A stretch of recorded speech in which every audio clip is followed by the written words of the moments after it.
Bonjour. Pôle emploi a plusieurs intérêts à densifier son action dans les quartiers prioritaires politiques de la ville.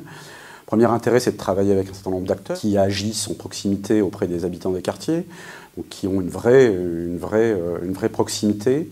Donc, pour nous, ce qui nous intéresse, c'est d'être en capacité à un moment donné de toucher des demandeurs d'emploi qui aujourd'hui peuvent s'éloigner de l'institution Pôle emploi. C'est le premier point.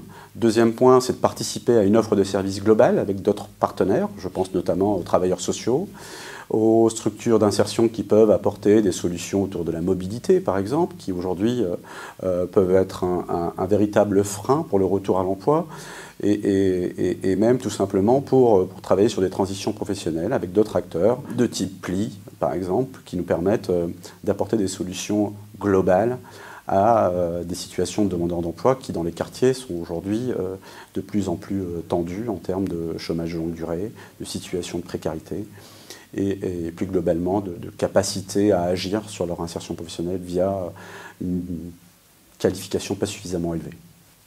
L'offre de services de Pôle emploi, aujourd'hui, elle s'inscrit dans quatre dimensions. Première dimension, qui est ce qu'on appelle le suivi. L'accompagnement dit suivi pour les demandeurs d'emploi très autonomes, très qualifiés et avec des compétences prêtes à être déployées sur le marché du travail local. Deuxième modalité, ce qu'on appelle la modalité guidée, pour les personnes qui sont aujourd'hui en recherche de transition professionnelle et qui ont besoin d'un appui ponctuel, mais un peu plus densifié que ce qu'on peut apporter en modalité suivi.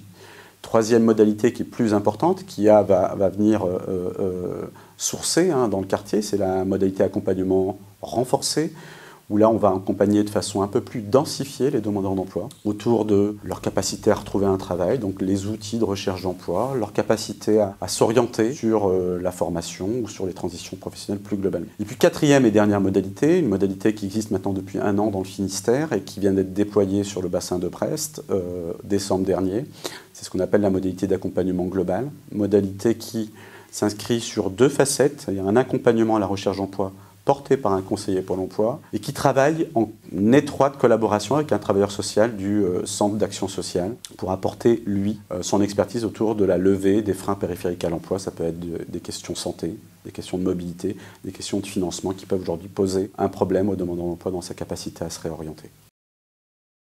Mes actions sur les quartiers sont de plusieurs ordres. C'est déjà de faire venir Pôle emploi un petit peu dans les quartiers prioritaires, de prendre connaissance des habitants, de présenter l'offre de services Pôle emploi. On va partir sur du collectif pour le coup, où on présente les mesures, les prestations, les types d'accompagnement, on présente l'offre de services. Dans un second temps, il y a un travail individuel qui peut être fait pour les demandeurs d'emploi qui le souhaitent, quand ils ont des questions liées à leur modalité d'accompagnement, des questions sur des éligibilités, des questions sur leur profil. Là, je peux faire une intervention individuelle.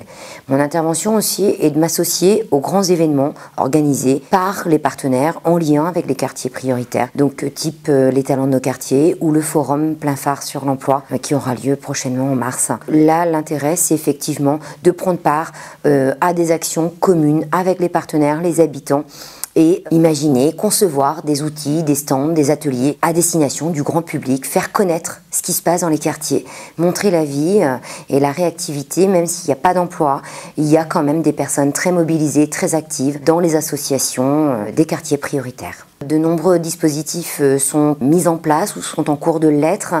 Donc pour les personnes prêtes à l'emploi, pour lesquelles il manque peut-être une forme de coaching, il existe aujourd'hui la prestation active emploi.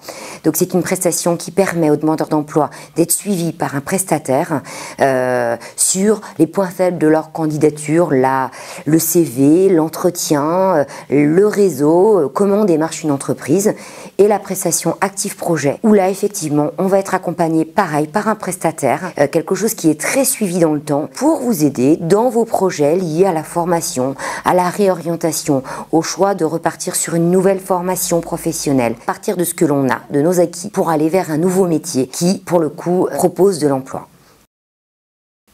J'aimerais bien insister sur le fait que Pôle emploi s'inscrit dans les quartiers, mais ne s'inscrit pas seul.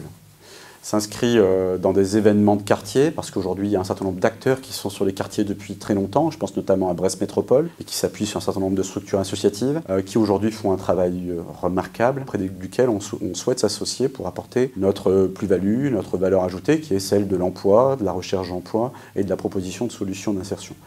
Mais ça, on ne le fera pas seul. On le fera avec des partenaires qui, eux, sont dans les quartiers depuis très très longtemps. Et nous, on a besoin, Pôle emploi en tout cas, a besoin de réinvestir ces quartiers à l'aune du champ de cohésion sociale que représentent ces quartiers en termes de nécessité pour une paix sociale à venir.